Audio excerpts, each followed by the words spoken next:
What's up? Welcome back to the Manga Magazine series. And today I've actually got a new addition to the series. This here is the Kaiki Annual Anthology. And yes, it's not really a magazine of sorts. It is every year they have this anthology, and it's been starting. It started since 2016, so there's been 8 of them so far. And I'll just showcase what they all look like here. I haven't read all of them, but these are the rest of them up to 2023. And Kaiki means like bizarre.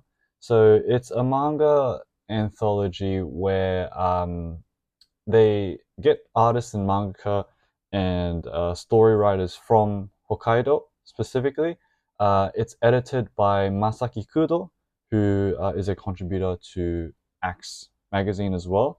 But yeah, normally this specific anthology, the stories themselves are quite short, but I thought might as well put them into the manga magazine series. It just makes things easier, I guess, to label. So we'll start off with this one here. So this was the very first one that came out, 2016. The cover art is by an artist named, let me see her name, Mori Tamaki. So she did the cover for this. Here's the back of it. A long list of mangaka artists and story writers here. Many of them I've never heard of before. They're more on the lesser known side of things. So let's just get into it. And what we have firstly is a frontispiece by Hanawa Kazuichi. And here we go. I believe this is signed. I'm not sure. I think it is signed by Hanawa Kazuichi.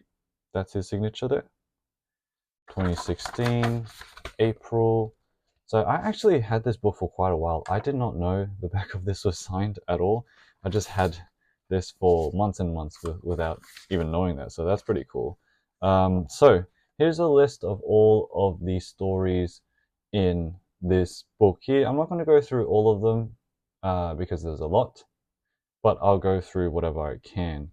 So we start off first with a story titled Love You Forever by Akemix. And what's cool is that for each story, it's helpful that they provide the author, a little description of it, and some links to their works as well. And Love You Forever is a story following like a vampire girl or like some blood-sucking monster who is in love with this boy over here. It's a human boy, and so they're in love, but every night she has to erase his memory of her when she leaves, so that she's not supposed to be with the boy. She's a blood-sucking monster, but she continues to do it every night. And yeah, that's the first story there. So as I said before, these stories are very short. None of them span over 10 pages or so. So it's more of a rapid fire thing for this series here. So the second story is a story titled The Man Through the Wall by Nemoto Shuu. And keep in mind that this isn't necessarily like a horror. So I mean, I like most of them are horror stories and um, related to the supernatural, but some of them can be gag. It depends. I mean, maybe it's just me interpreting the stories myself, because not all of them were scary to me, at least. But The Man Through the Wall is a story about, as the title suggests, a man with the power to enter and float through walls, I guess.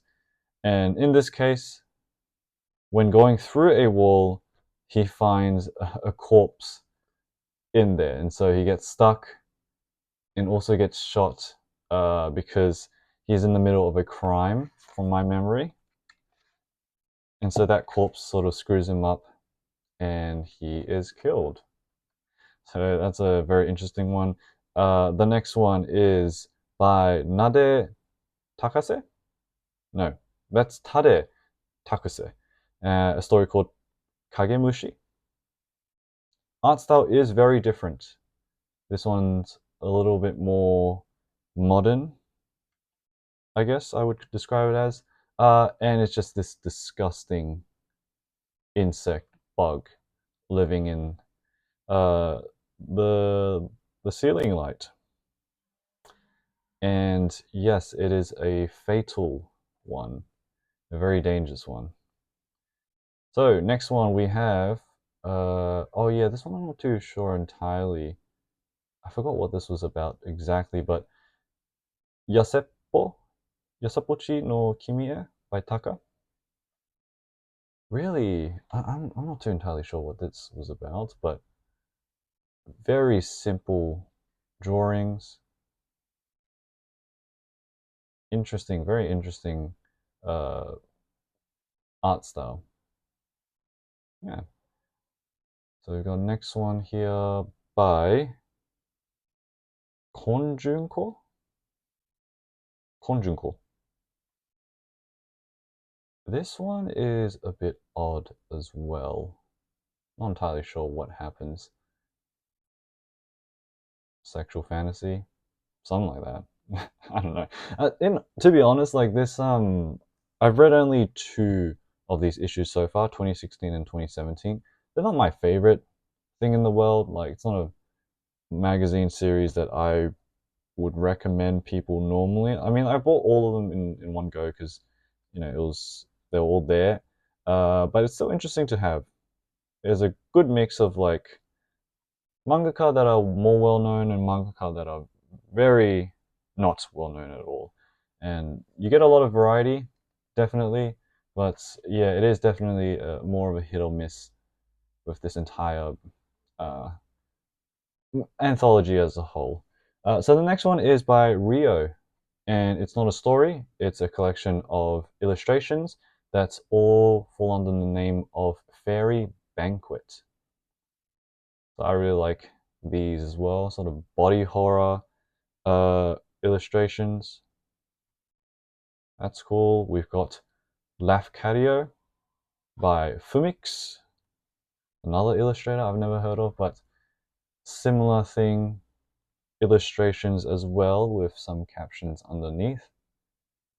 One of my favorite artists from this specific issue. Very nice. Very nice stuff. You've got weird monster creatures, but I just love the detail in their works. And next we've got some essays, I believe. I believe this is an essay. I mean, you're looking at like Hibari, shoujo horror stuff. So I guess it's a yeah, this is by Shotaro Miyanomori. I guess it's an essay about horror manga, shoujo horror. I didn't read it. Um, but yeah, that's what I'm guessing at least.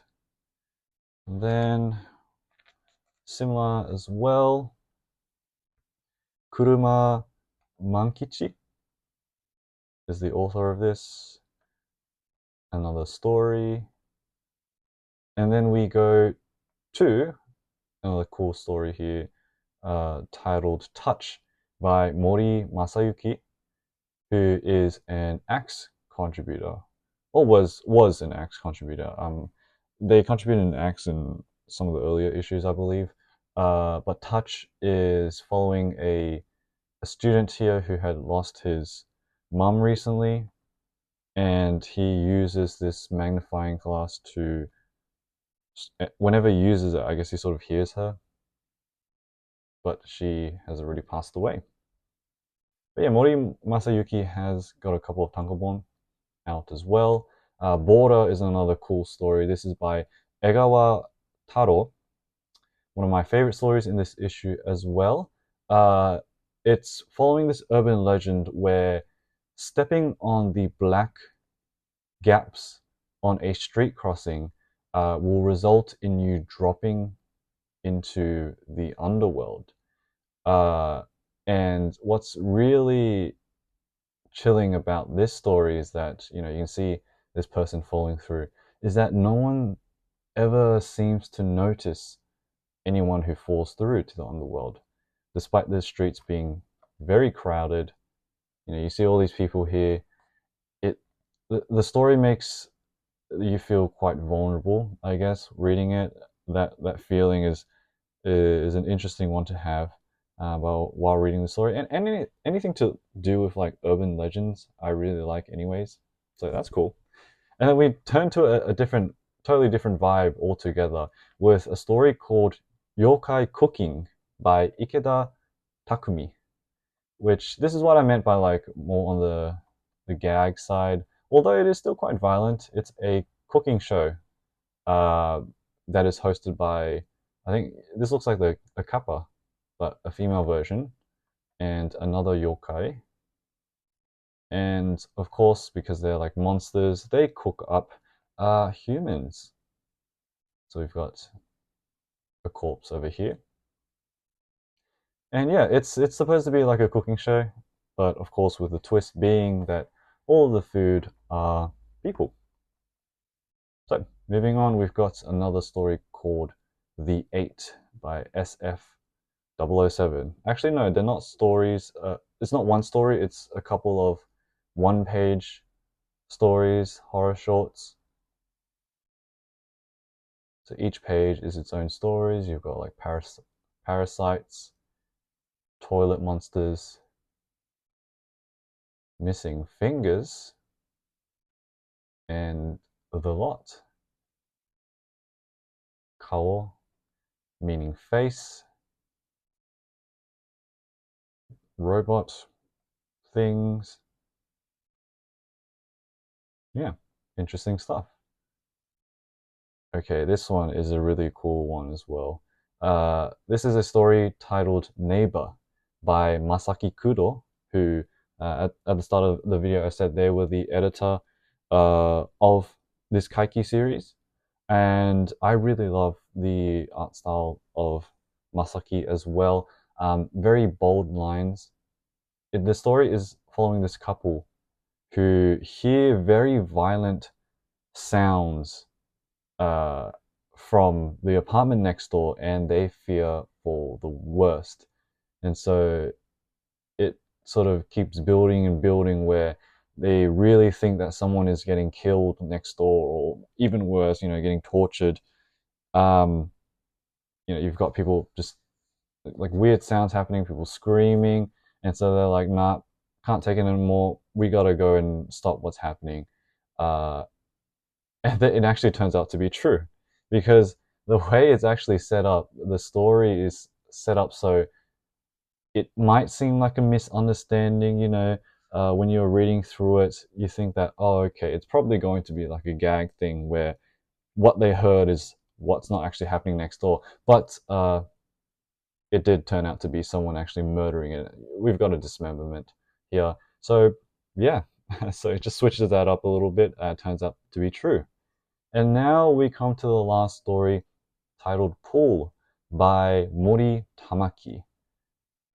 And so this one is probably the most detailed out of all of them. It's a wordless manga which follows a schoolgirl sneaking into a pool at night to swim, and while doing so, she stumbles across this floating face in the water. And I believe Mori Tamaki, all of this is like pencil, like so hand drawn. There is an art book out by her, but I don't have that at the moment. But when the girl goes closer, she gets an urge to sort of lick or kiss this deity, but she is dragged in, and this is what it looks like up close. Very freaky stuff. Multi-armed mermaid thing. And so she is dragged under. I love that pupilless eye right there. Dragged under, and nobody knows a thing. And that is the end of the first Kaiki annual anthology from 2016.